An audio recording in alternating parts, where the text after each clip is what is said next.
ఎవరు నువ్వు? నా స్థావరంలోకి వచ్చి నా పూజకి పక్కన కలిగిస్తూ నన్ను పేరు పిలుస్తున్నావు.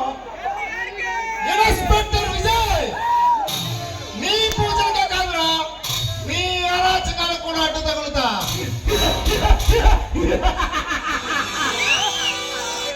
మిస్టర్ విజయ్, దారి తప్పి వచ్చినట్లున్నా?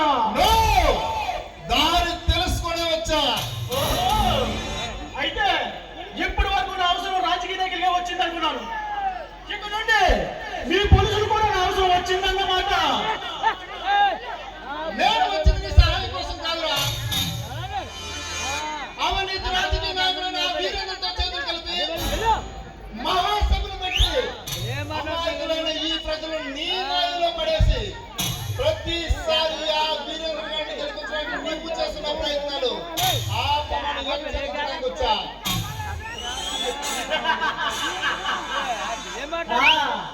అసలు ఇదంతా నీకే తెలిసింది?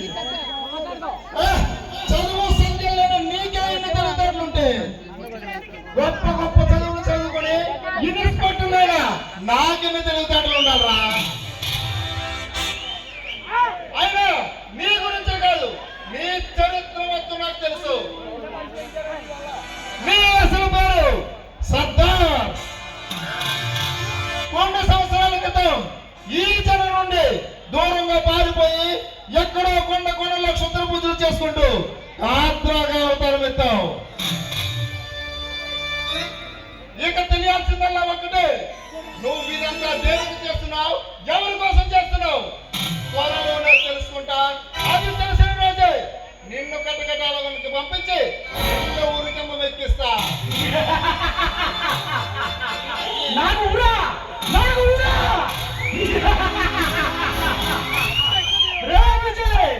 నువ్వు నా గురించి అంతా తెలుసుకున్నావుగా, నీకు నా గురించి కూడా చెప్తాను మీరు. నువ్వు అంటున్నావే నన్ను ఊరికమ్మ మెక్కించి చంపుతానని. అసలు అసలు సోము కూడా నా అద్దరి తోపుల్లో కూడా రాకుండా ఉండాలనేనా ఇదంతా చేస్తున్నాను?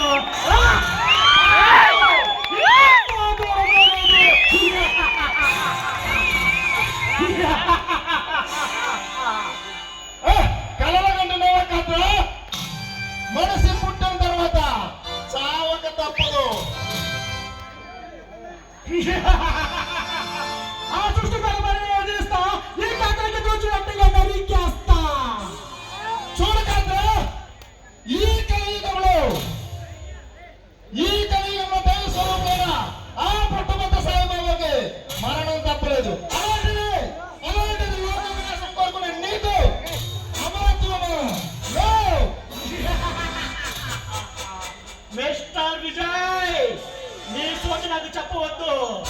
అతి త్వరలో నేను అనుకున్నది సాధిస్తా. ఈ కర్తవ్యం ఈ ప్రపంచానికి తెలిసేలా చేస్తా.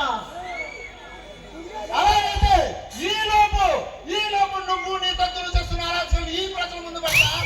అప్పుడు ఈ ప్రజలే నీ పాలిట యమకింకరులు అవుతారు. ఈ పిచ్చి జన్మ నన్ను అంతం చేసేది. చూడు విజయ్, నేను పూజలు పెడితే నా దర్శనం కోసం పరిగెత్తుకుంటూ వస్తారు. నేనిచ్చే మంత్రశక్తితో, నేనిచ్చే బూటు కోసం వాళ్ళే తొత్తుకొని చేస్తారు. వీళ్ళు నన్ను చంపుతారా? నీ మాటలు వింటుంటే నాకు నవ్వు వస్తుంది విజయ్. నేను తలుచుకుంటే నేను ఎప్పుడు ఇక్కడే నా మంత్రశక్తితో మాయ చేయగలను. కానీ నేను అలా చేయను. ఎందుకో తెలుసా? జీవితంలో ఎన్నో అనుభవించవలసిన వాడు కాబట్టి ప్రాణాలతో వదిలేస్తున్నా. మర్యాద నుంచి వెళ్ళిపో.